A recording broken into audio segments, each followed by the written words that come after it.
Good afternoon once again, folks. Welcome to Hack Outside the Box Studio on the Go. We are live remotely on site with a very dear friend of mine, Barry Van Kampen. Barry, welcome to Hack in the Box Studio on the Go, Unplugged. It's really good to be here. It's great to be here. I first got to know you playing around with Arduino programming. You were the person who inspired me on the Maker track. Honestly, we made the Night Rider LED lights. I learned what it was to work with microcontrollers. And before then, my background was all about like microcontrollers are a thing that circuit designers do, and we just program them. And after that, I walked out and discussed with my father, and we came to a realization that the microprocessor is the new transistor. That opened up a whole world of make for me.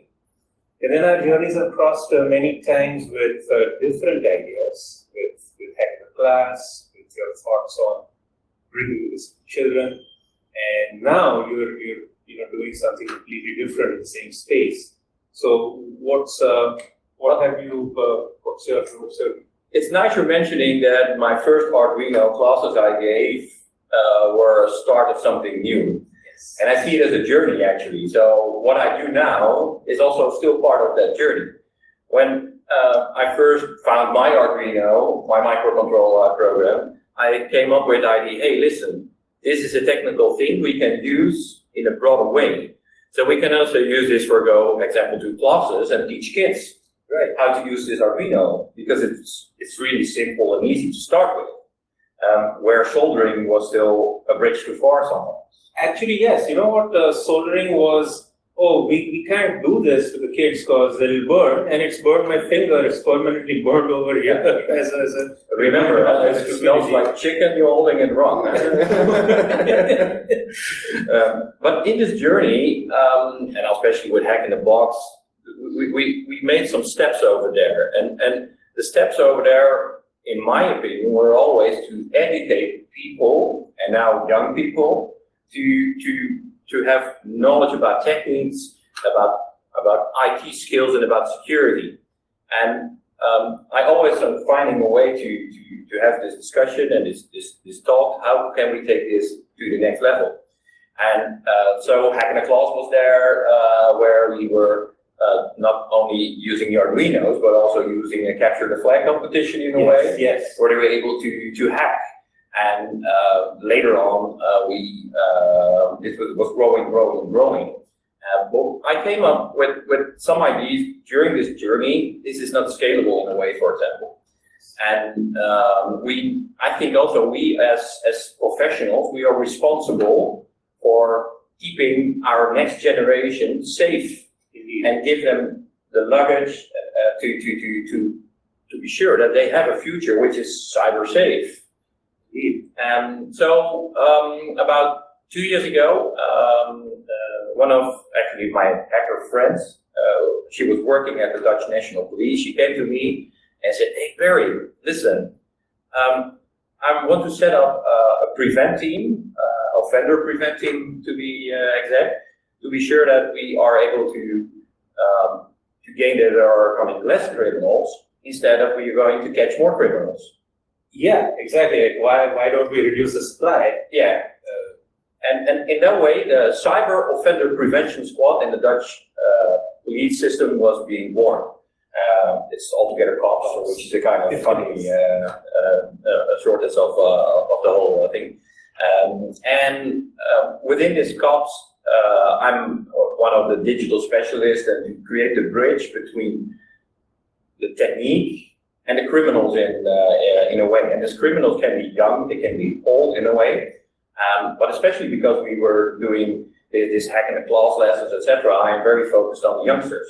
It's also my personal motivation. Yes. And during the past 2 years we were working on that, we gained a lot. We worked together with other law enforcement, for example, with the NCA in the UK. They were also doing offender prevention. And they found out that if you are a gamer, for example, the chance that you're becoming a cyber criminal is much larger than you're playing dominoes at home, for example. I know that's an interesting point. I totally get what you're saying.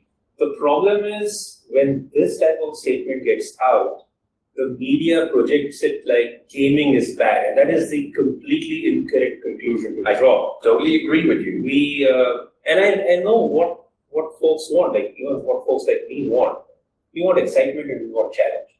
Games give us that challenge. Yes. But if you don't have that ability to use these skills in real life, we may end up using them for the wrong purposes. But all we're doing is just stacking on challenges. But I see it as a positive challenge in a way, because if we are able to work, for example, with the gaming industry, which we do, I don't know if you know ISL Gaming, which is a quite large gaming. My gaming stopped with Pac-Man and Tetris. Okay. So There are no competitions on the Pac-Man. gray hairs, you got to look at that. But for example, we are talking together with ISL to see, hey, is it possible that we are going to educate people who are going in the wrong way?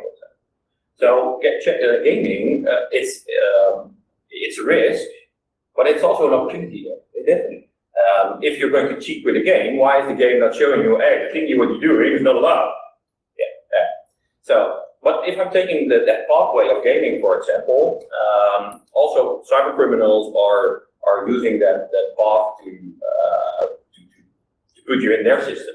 Right. And so on that pathway, we came up with the idea, not only this pathway, but a multiple pathway.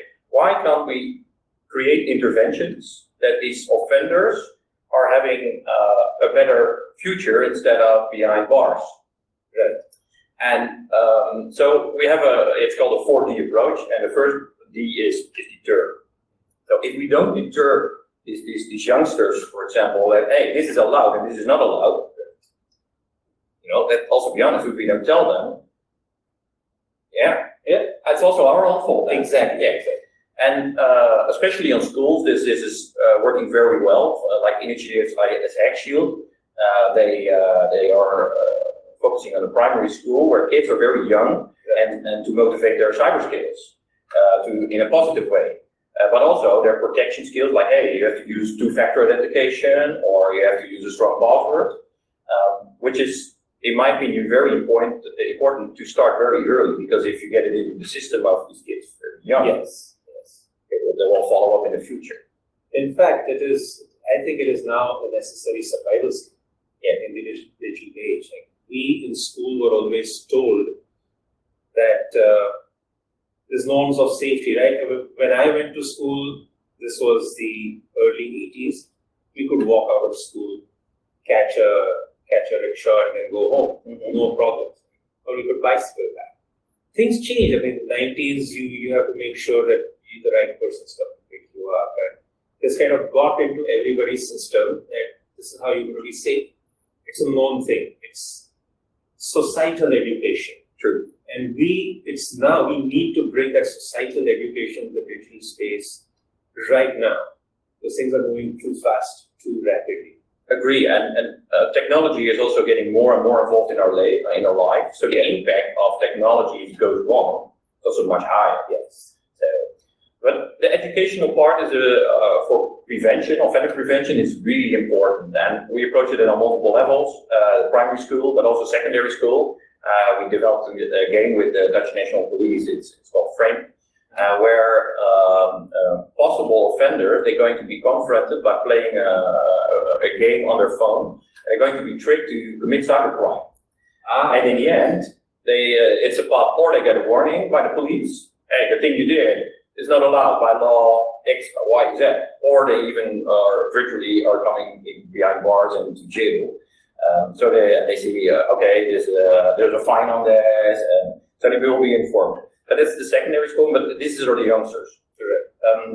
What I personally also like, if we are informing the youngsters in these ways, why shouldn't we also educate the elder, the moms and the daddies, and this is one of my favorites, why I really like Actually a lot, because there are quests there who are helping the kids to talk with their parents. Because in all this offender prevention I've seen, there is usually always a gap between the parents and the kids where it goes wrong. Later in this stage where they become a criminal, there's there's at least 75% an issue over there. They It's a don't know. communication gap. Yes, it's a communication gap and a generation gap too. So information is important. Another thing which is important, we have a lot of youngsters who are very interested in this profession, and I see it as the pearls of our world. And but they don't have alternatives. And when I talk about alternatives, when we were young, it was still possible to use a whistle and blow in this phone, and with 2600 hertz, and you get the operator. And the thing we did with that was, was formally not allowed, but the damage was small. But nowadays, you're just one click away from hiring DDoS. You just fill in your credit card number, and your school will be down for minutes or hours if you want. So the chance that you are taking these wrong steps are also getting higher. And I think it's also important that we give them an alternative. So by playing online war games or playing with CTFs, getting the right education already from young level. Actually, CTFs are the ultimate challenge. It's a great channelization of energy, and I see that happening with Hacksheen and Hackclass and all the initiatives that you've been involved with ever since I've known you. You're right. I had a question. So, what type of paths are hooks to cybercrime? Like, what is it? You mentioned DDoS as one thing. Like, okay, I really had a bad day at school, and I want to just, give it back at them. I'm going to hire this DDoS service and blast their electrons out of space. Mm-hmm. What else? Like, what else gets it? I know back in the day it was like carding and password tracking. But there are many. What's now? One of the things which it happens a lot, which is more on the gaming path I spoke about, is that kids are into gaming and they want to find cheats. And from cheats, they are maybe taking the step on developing cheats. And this will be the cheat set. Yeah, and this will be communicated through gaming forums. But on these gaming forums, organized crime is also available. Ah, yes. And so it's already close into each other, and they see that some kids are developing really nice code, for example. They will be contacted like, hey, I see you're coding very well. Can you make me a payment module because I have this website? And those kids are really good into coding. They won't make this step like, hey, this is criminal activity, because it feels like, hey, this is a normal thing. He needs a payment module for his. And the next thing you know, it's Kronos. Yeah, it's taking in steps over there. And on my personal side, we have friends, and their son is really brilliant in coding, and he was acting in that direction. And I'm happy that I was in his surrounding, and his parents were talking about it. See, this is like, I never knew that, right? I always tell myself that I come to conferences to learn. Today I learned something new. I'd never seen that this would be a possible path. It's one of the paths. Totally makes sense. Totally does. Another path which is very interesting is more the cyber-enabled crime route. It's really easy to make money sometimes through a way, and they don't always if it's legal or not. And how? For example, take a look on WhatsApp fraud. It means that, okay, I'm contacting you, you're saying, hey, mom, my phone number has been changed because I lost my phone, and this is my new number. Ah, I see. Yeah, the classic. I'm stranded in the UK and I ran out of cash. And can you Western Union me the money? Yeah. So it's actually quite an old modus operandi. Yeah. But the new thing on there is that this is still real crime. But how does, let's say I'm a student, how do I get involved in that WhatsApp? Well, what's the path there? The path there is not in the initial opening of the criminal activity. It's more on the end. So in the Netherlands, it happens a lot that they become a way to make from money transfers real cash money. So some youngsters who are not thinking about it, they are lending out their credit card because somebody's paying there 100 euros. Well, hey, can I use your banking card or your credit card for a week? And I think, hey, I can make easy money for that. Main thing over there is that in the end of the path of this cyber-enabled crime, you also see that youngsters are being involved. Yeah, and I think also, if you're going to take a look on cybercrime or cyber-enabled crime, I think this is a part where education is also really important. Definitely. In fact, if you know what you're getting into and what the tunnel ahead contains and what monsters are there, you'd probably make a choice and not do that. Yeah. I see what you're saying. You just lured in because it's unknown, it's exciting at first, and then it's like too late. You're in there. But it actually is a kind of form of phishing where you trick people, and I didn't expect it, but in the past year, we have found a few phishing panel builders who were underage actually. Yeah, and you have to think about, okay, how did this happen? And if you're going to talk to them, and they were talking about, I didn't know they were real victims. They don't make the real world. It was just a game. It was a virtual world. What can ever happen? So, and it's like Ender's Game, right? Yeah, it's exactly like Ender's Game. Yeah. So I think it's really important to put at least the educational part again in there. And if they don't catch the alternative to have this challenge, it's really important to take the next steps over there. So it's degrade and disrupt. Where we were first talking about the 2 Ds, we're over a little bit more, hey, we treat you nice, we tell you, and if we give you alternatives. Now we're talking about, okay, I'm really stepped into criminal activities because I choose. And there it's coming interesting, and there are a lot of operations there I can't talk about, but things we can talk about is, okay, if we are talking about online image, this is very important for this criminal world. So if we degrade their reputation, for example, like, hey, I'm not trustable, or I didn't do this, it's really important. And they're going to think about, okay, my credits are going down. Also, if you're going to take a look on the profit, if we can degrade the profit, or if we put the costs up and the revenue down, they're going in the end, they're going to think, it's better to do something else because that's better to make money on the bounty, for example. So we're coming back then to the alternatives.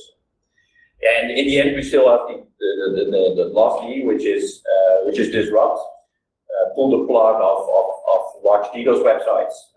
I don't know if you remember the webspressor.org activity. I think I do. Yes, which was one of the largest DDoS platforms, and lots of law enforcement internationally worked together to find these guys.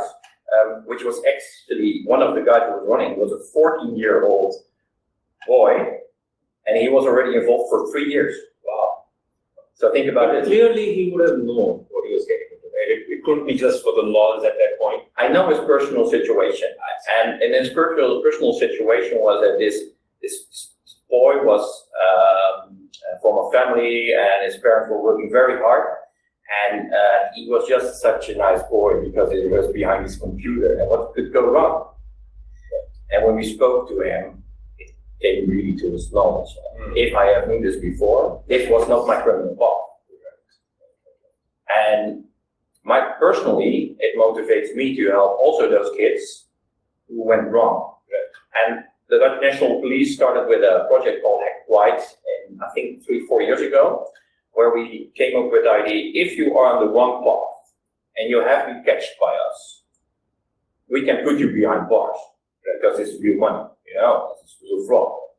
But does it make sense to put a 14-year-old behind bars?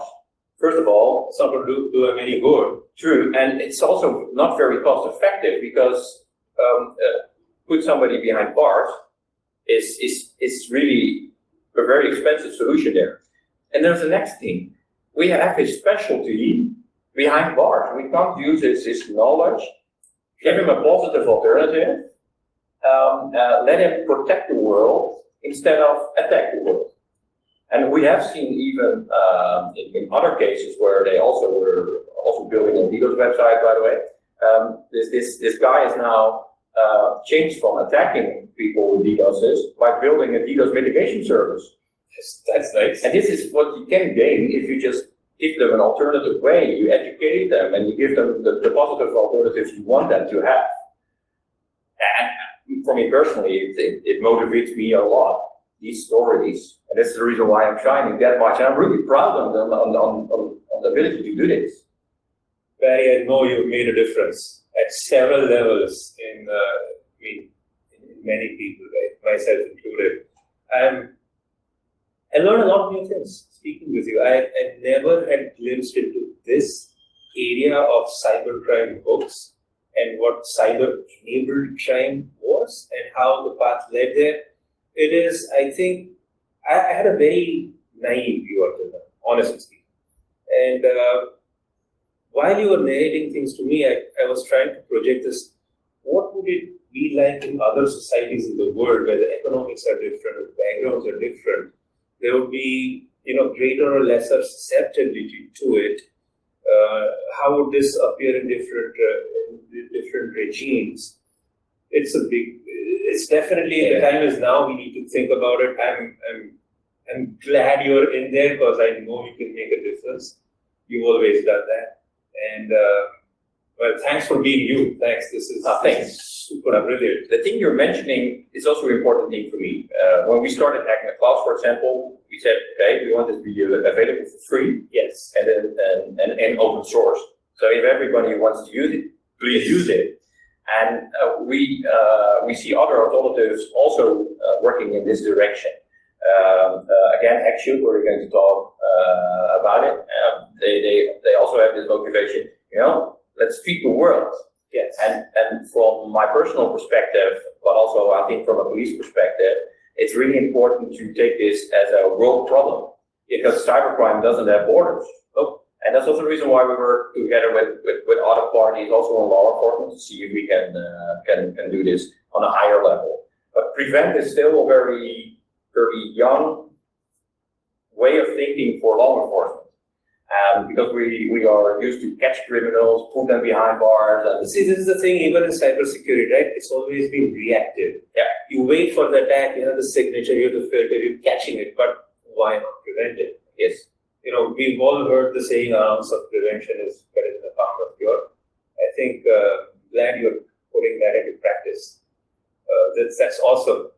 But thank you, Barry. Thank you for joining me once again at yet another Hacking, as we've always made as friends. Well, for sure, and we don't know what our prevention will be in 5 years, but we don't know. But I know we'll be there. This is, of course, a very endearing moment to me as well to see you folks again.